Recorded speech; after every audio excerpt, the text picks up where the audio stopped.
트럼프 대통령이 관세를 펴려고 하냐, 이 부분에는 세 가지 의도가 있다고 저는 생각을 합니다. 트럼프 대통령만 딱 봤을 때는 이제 약달러를 원하는 것 같기는 합니다. 관세라는 부분이 결국에는 미국의 소비자가 짊어져야 되는 몫이다.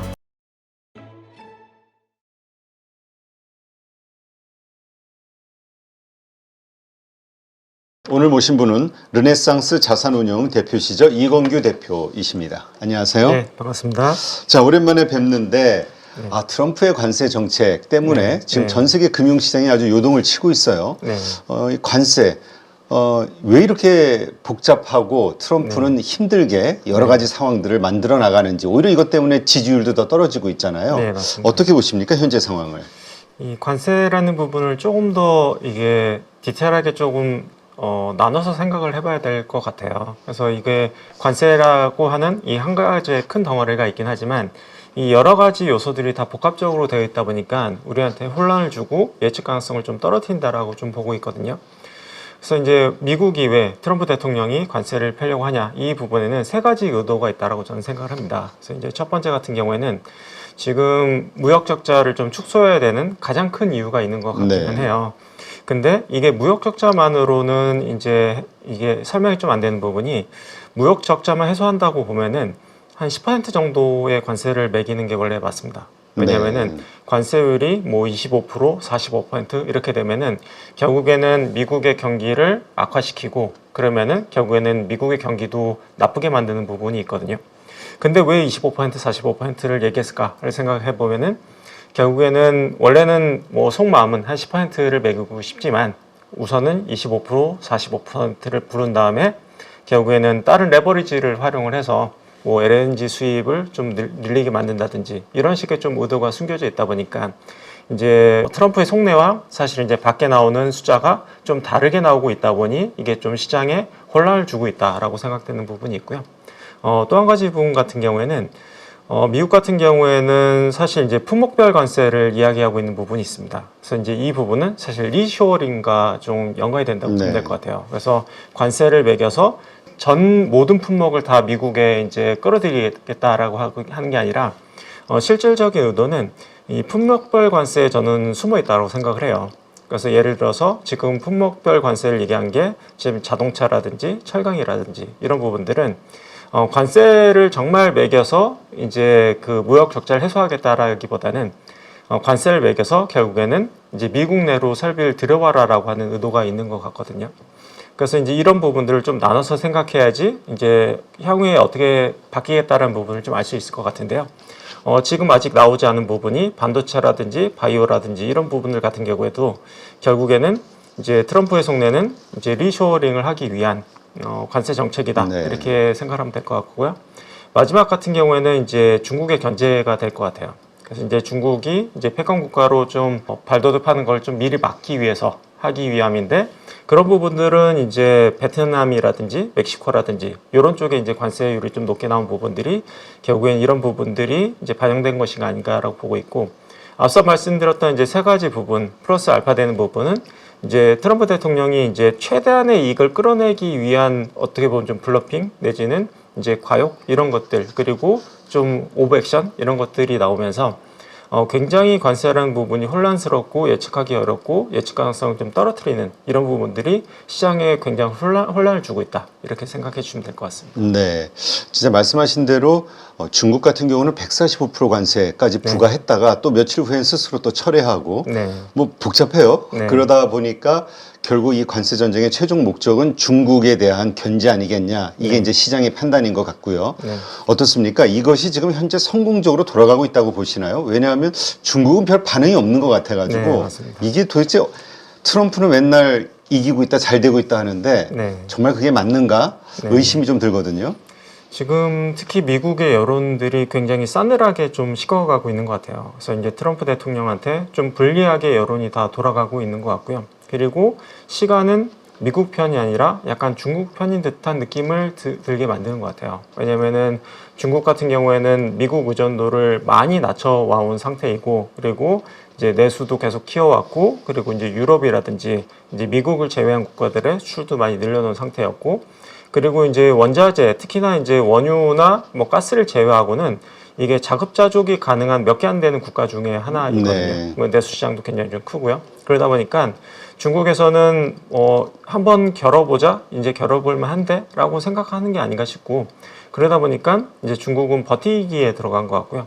이게 시간이 지나면은 미국이 오히려 더 이제 시간에 쫓겨서 이제 협상에 나설 가능성이 있지 않을까라고 보여지는 것 같아요. 그래서 이 부분은 이제 국내 시장에도 굉장히 좀 중요한 부분인데, 그러니까 미국이 너무 중국한테 유리하게 만약에 협상에 끌려간다라고 하면은 우리나라 주요 산업에도 그게 이제 악영향을 미칠 수 있는 부분이 있거든요. 네. 왜냐하면은 우리나라 주요 산업들이 중국과의 경쟁 관계에 있다 보니까 중국이 유리하면 유리할수록 국내 업체들한테는 좀 불리하게 작용할 수 있는 부분이 있다 보니까 이 부분은 좀 관심 있게 지켜봐야 되는데, 아직까지 현재까지로 봤을 때는 약간 미국이 조금 더 수세에 밀리는 것 같은 모습을 보이고 있다라고 판단할 수 있을 것 같습니다. 네, 진짜 뭐 견제하고 압박을 가할수록 중국에서는 뭔가 성과들이 더 튀어나오는 것 같아요. 그게 홍보전인지 어쩐지 몰라도 그런 것 같지는 않은 게 실제로 DDR4, 5까지 지금 나오고 있고 네. 또 얼마 전에 딥시크라는 더 낮은 그 어떤 사양으로 고효율의 어떤 또 AI, 네. LLM을 또 만들었잖아요. 맞습니다. 이런 것들이 결국 중국을 더 키워주는 거 아니냐라는 그런 우려의 시각도 있는 것 같아요. 말씀하신 부분이 뭐 일부 맞는 부분이 있고요. 근데 미국으로서는 어쩔 수 없는 선택인 것 같아요.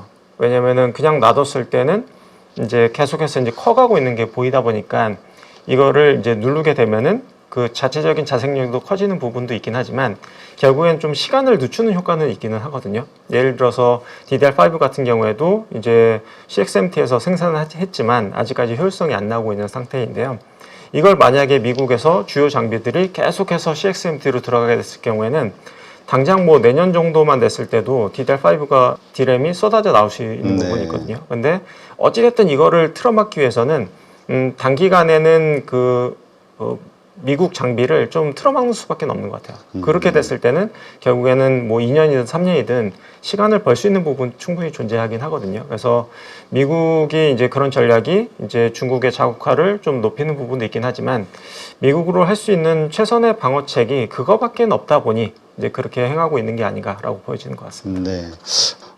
성공적으로 지금 진행이 되는 것 같지는 않고 네. 뭔가 트럼프 대통령이 약간 좀 쫓기는 듯한 느낌이 들긴 하는데, 그러다 보니까 이제 뭐 인플레이션에 대한 우려들이 막 튀어나오고 있잖아요. 네. 그러다 보니까 또 파월에게 금리 인하를 자꾸 요구하는 그런 공개적인 메시지를 던지고, 이러다 보니까 무슨 해임까지 이야기가 나오는, 하여튼 금융시장이 계속 충격을 주고 있는 상황인데 어떻습니까? 이것도 의도된 어떤 일련의 전략이라고 봐야 될까요? 아니면 트럼프 대통령의 그 어떤 그 시장에 쫓기는 그 초조함의 그 현상이라고 봐야 될까요? 지금 미국 같은 경우에는 국가 부채가 5경 원 정도가 되거든요. 그래서 지금의 이제 부채 부담뿐만 아니라 이자 부담이 굉장히 좀 상당한 상황입니다. 그래서 이 부담을 낮춰야 되다 보니까 이게 금리가 낮아져야 되는 측면이 있는데, 근데 이제 뭐 앞서 말한 뭐 관세 정책이라든지 이런 것들이 다 어떻게 보면은 좀 금리를 높이거나 인플레이션을 좀 높일 수 있는 정책들이에요. 그래서 상호적으로 약간 충돌하는 부분이 있죠. 그러다 보니까 굉장히 좀 시장에서 혼란스러움이 좀 가중되는 부분은 확실히 있는 것 같은데요. 다만 이제 심지어는 뭐 이런 얘기까지도 있습니다. 이제 트럼프 대통령이 이제 인플레이션을 유발을 해서 이제 미국의 경기 침체를 유발을 해서 그래서 그렇게 해서라도 금리를 낮추려는 거 아니냐라고 하는 얘기 나올 정도로 이런 부분들이 혼란을 주고 있는 게 사실이긴 한데요. 다만 이제 트럼프 대통령 같은 경우에는 인플레이션을 낮추려는 노력을 또 뭐 상당 부분 하고는 있습니다. 이제 그 대표적인 게 이제 유가라든지 이제 가스라든지 이런 원자재 가격을 좀 낮추려고 굉장히 좀 많이 노력을 하고 있고, 그래서 이제 산유국들, 예를 들어서 뭐 러시아라든지 뭐 사우디라든지 이런 쪽에 긴밀한 협조를 하고 있는 상태이거든요. 그래서 뭐 경기를 망가뜨려서라도 금리를 낮추겠다, 뭐 이런 부분은 아닌 것 같긴 하고요.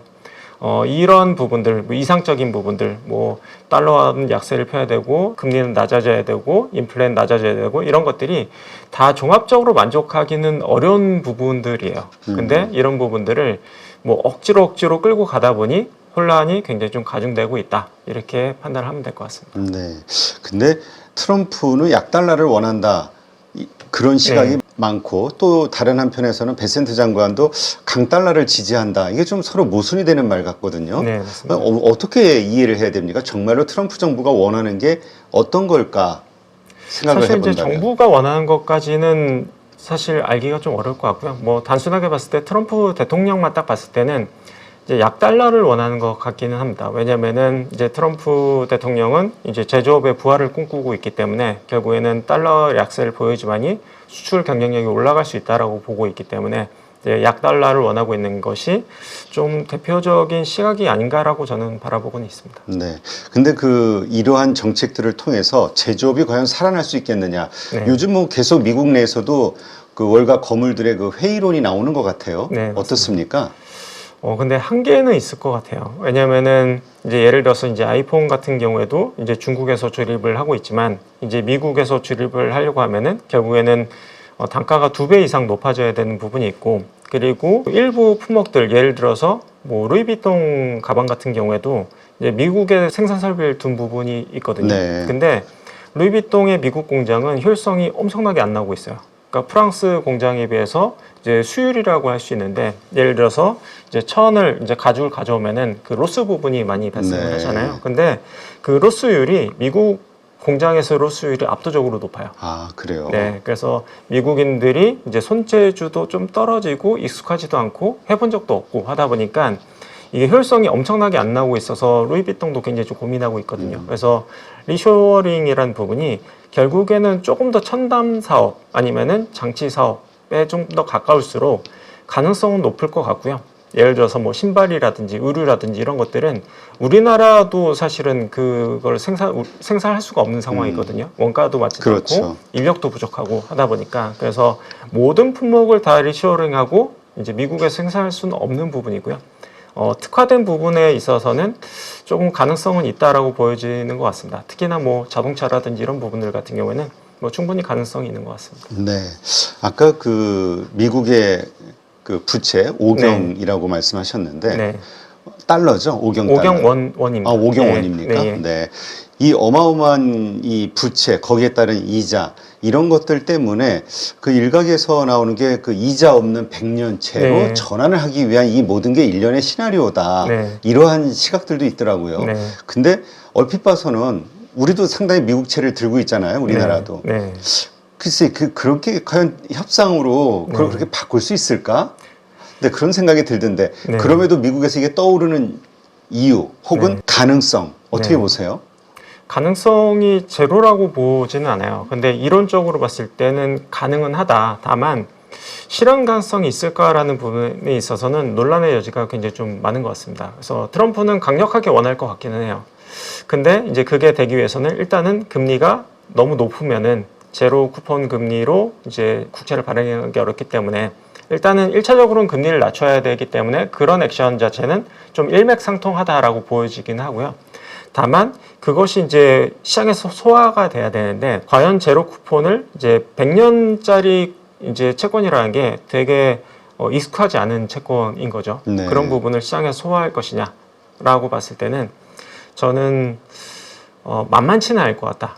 뭐 가능성이 제로는 아니지만 만만치는 않을 것 같다. 왜냐면은 지금도 이제 중국에서 이제 미국 국채를 계속해서 비중을 줄이고 있고, 그리고 최근에 이제 금리가 조금 급등했던 부분은 이제 일본 이제 보험사들이 이제 미국 국채를 많이 매각한 걸로 알고 있어요. 네. 그래서 지금 미국 국채 수요가 뭐 엄청나게 좋은 거는 아니거든요. 그래서 이제 다른 것을 레버리지 삼아서 이제 억지로 100년짜리 국채를 안길 수 있을지는 모르겠지만, 그게 시장 논리로 봤을 때는 상당히 소화하기가 조금 타이트한 쉽지 않은 구조이기 때문에 이제 그걸 꿈꾸긴 하겠지만 쉽지는 않을 것 같다, 이렇게 네. 보여지는 것 같습니다. 그러니까 이러한 무리수들을 자꾸 생각한다라는 것은 그만큼 미국의 경제 혹은 그 미국의 그 국가 부채 문제가 상당히 심각한 걸로 네. 방법이 없는 걸로 그 고민하고 있다라는 거를 네. 반증하는 걸로 봐야겠네요. 네, 거의 목에 찼기 때문에 조금 이런 과격한 액션들이나 이제 과격한 아이디어나 그런 액션들이 나오고 있는 게 아닌가, 이렇게 생각되는 것 같습니다.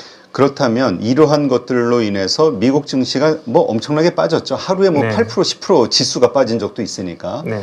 이러한 변동성이 엄청 커졌는데 어떻습니까? 앞으로 지금은 중국하고도 뭔가 좀 다시 그 145% 관세 해결하면서 낮추면서 네. 이제 뭔가 자꾸 타협을 보려고 하는 시도들은 하고 있는데 네. 이러한 것들 이제 이전과 같은 변동성은 좀 사라질 거라고 봐야 될까요? 네, 앞으로 지켜봐야 될 것 같은데요. 어찌됐든 뭐 결론적으로 만약에 관세 타결이 되면은 이제 증시는 바닥을 찍고 회복 시도를 보일 것으로 보이긴 하는 것 같아요. 근데 여태까지 이제 미국이 조금 상대적인 약세를 보였던 부분은 결국에는 모두가 다 알고 있는 것 같아요. 관세라는 부분이 결국에는 미국의 소비자가 짊어져야 되는 몫이다. 네. 이 부분에 대한 컨센서스가 어느 정도 형성된 게 아닌가 싶고요. 그리고 이제 또 한 가지 부분은 이게 관세에 좀 가려져 있긴 한데 이제 미국의 제조업 경쟁력, 그러니까 특히나 하이테크에 대한 경쟁력이란 부분이 이제 중국의 기술력이 좀 올라오면서 이게 조금 이제 경쟁이 좀 심화되는 그런 부분들이 알게 모르게 저는 많이 그 주가에 반영된 게 아닌가라는 생각이 드는 부분이 있어요. 그게 뭐냐면은 아까 딥시크 잠깐 언급해 주셨지만 이제 미국이 AI 부분은 그냥 압도적으로 이제 온리원으로 갈 줄 알았는데 중국에서 굉장히 효율적인 투자로 딥시크라는 제품을 내놨고 네. 이 부분이 끝이 아니라 계속해서 뭔가가 계속 만들어지고 있다는 부분이죠. 뭐 또 한 가지 부분은 자율주행 같은 경우에도 이제 테슬라만 앞서갈 줄 알았는데 이제 중국 자동차 업체들이 굉장히 높은 수준의 자율주행을 보여주고 있다는 부분에 봤을 때 이게 이제 미국이 가져가던 패권, 특히나 AI 패권이라든지 자율주행에 대한 패권에 대한 도전이 발생을 했고 그 도전이 그냥 흘려보낼 수 있는 부분이 아니라 상당히 위협적인 부분으로 보여지게 된 것 같아요. 그 현상이. 그러다 보니까 이제 미국의 이제 빅테크 업체들 중심으로 조금 조정폭이 좀 컸었던 그런 부분들이 있었는데 그럼 향후에 어떻게 될 거냐를 봤을 때는 저는 향후에도 특히나 이제 M7으로 대표되는 미국의 빅테크 업체들이 좀 만만치는 않을 거로 네. 보이는 것 같긴 해요. 왜냐면은 이제 결국에는 관세는 어떤 형태로든 발생을 하게 되고 그렇게 됐을 때 미국의 소비자들은 그 관세를 돈을 지불하다 보면은 이제 지불 여력이나 소비 여력이 줄어들 수밖에 없는 부분이 있거든요. 그렇게 됐을 때는 결국에는 빅테크와 관련된 실적이라든지 투자와 관련된 어떤 기대 심리를 조금 낮춰봐야 되는 게 아닌가 싶은 생각이 들고요. 그리고 이제 국내에 이제 되돌아서 말씀을 드리면은 아까 잠깐 언급드리긴 했지만 결국에는 중국과의 협상 결과가 우리나라 산업에 굉장히 중요한 의미를 가져올 수 있다 보니 중국에 좀 더 유리하게 됐을 때는 중장기적으로 봤을 때는 국내 증시에는 좀 부정적. 관세가 타결되면 어찌됐든 증시는 오르긴 하겠지만 결국에는 이게 우리나라한테 유리하네 불리하네 이런 부분들을 결국에는 레이팅을 다시 할 거라고 네. 생각이 되거든요. 근데 적정한 수준에서 타협이 됐다라고 하면은 결국에는 뭐 미국 증시든 한국 증시든 관계없이 그냥 같이 긍정적으로 움직일 것 같다라고 보여지는 것 같긴 합니다. 네. 근데 사실 작년에는 미국 증시가 엄청 좋았을 때 우리는 네. 막 꼬꾸라졌었죠. 세계 네, 꼴찌에서 맞습니다. 몇 번째 뭐 네. 이렇게 얘기할 정도로. 네. 근데 올해 들어와서는 미국이 급락이 나와도 의외로 잘 버티는 것 같아요. 네. 그래서 이게 한국 증시는 바닥이기 때문이냐 아니면은 뭐 여러 가지 그 기대감들 생기는 뭐 상법 개정이라든가 무슨 이유 때문에 도대체 이렇게 버티느냐 가지고 말들이 좀 많은데 어떻게 보세요? 저는 작년에 좀 먼저 빠졌기 때문에 뭐 상대적으로는 올해 이제 탄탄한 모습을 보였다라고 생각이 되는 부분이 있는데요. 뭐냐면은 미국이 지금 중국과의 주요 산업에서 경쟁 관계에 있다 보니까 이제 주가에 대한 부담감이 커졌다. 그러니까 관세를 조금 걷어놓고 봤을 때는 그 부분이 저는 있다고 생각을 하는데 작년에 어떤 이슈가 있었냐면은 그 중국의 이제 메모리 반도체 업체인 CXMT가 갑자기 DDR4램을 이제 공급 과잉 시장으로 만들면서 우리나라의 대표 품목이라 할 수 있는 반도체 어닝을 좀 깨트리는 역할을 좀 했거든요. 네. 근데 이제 반도체가 생산하는 국가가 결국에는 미국 마이크론사와 우리나라의 SK 하이닉스, 삼성전자 이 세 개 업체가 과점하고 있는 시장이었다라는 거죠. 근데 이제 마이크론이 미국 시장에서 차지하는 비중은 상대적으로 작고 우리나라는 워낙 삼성전자랑 하이닉스가 차지하는 비중이 높다 보니까 이 약간 특수성이 저는 있었다고 봐요. 작년 같은 경우에는 중국의 메모리 반도체가 확 경쟁이 살아나기 시작을 했고 우리나라 업체들이 경쟁 관계에 들어서면서 우리나라가 상대적인 약세를 보인 부분이 있다. 뭐 또 한 가지 부분은 자동차 부분도 마찬가지겠죠. 이제 중국 자동차 업체들의 마켓시어가 올라오면서 이제 국내 자동차 업체들의 마켓시어에 대한 위협을 느꼈던 부분들이 작년까지 반영됐던 부분들이었다라고 생각이 되고 있고요. 그리고 이제 올해 상대적인 강세를 보였던 부분은 이런 부분들이 조금 시장에서 좀 소화가 됐던 부분들. 그래서 작년에 DDR4가 굉장히 부담을 줬지만 올해 같은 경우에는 이제 CXMT가 DDR5를 약간은 좀 실패한 부분이 좀 있거든요. 그런 부분이 있다 보니까 DDR5에서 수익을 볼 수 있었던 부분 한 가지가 될 수가 있을 것 같고요.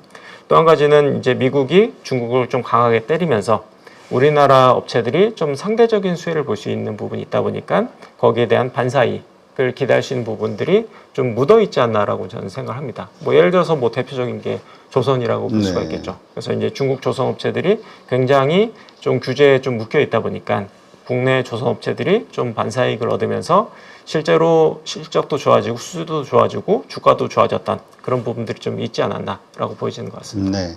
그렇다면 앞으로 미국 증시 아까 말씀하신 대로 M7을 중심으로 해서 좀 여러 가지 변동성이 좀 클 것으로 생각하셨는데 한국 증시 이제 대선하고 맞물려서 어떻게 보세요?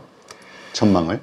사실 이제 대선 이슈는 저는 크지는 않다라고 보고는 있어요. 과거에도 이제 대선 이슈가 발생했을 때 단기적으로 뭐 몇 주간 움직임이 좀 달라질 수 있을지 몰라도 결국에는 그 기업의 본질적인 경쟁력과 이제 경쟁 상황에 따라서 저는 주가가 바뀌었다라고 생각을 하기 때문에 그런 부분들은 이제 큰 이슈는 아니다라고 생각을 하고 있고요. 다만 이게 관세 이슈가 지나갔을 때 과연 디레마팡이 어떻게 될 것이냐 그리고 자동차가 어떻게 팔릴 것이냐 이런 부분들이 저는 좀 더 본질적이고 중요하다고 생각을 해요. 그래서 거기에 따라서 주가가 좀 많이 변동될 것 같은 생각이 든다 이렇게 말씀드릴 수 있을 것 같아요. 네, 알겠습니다.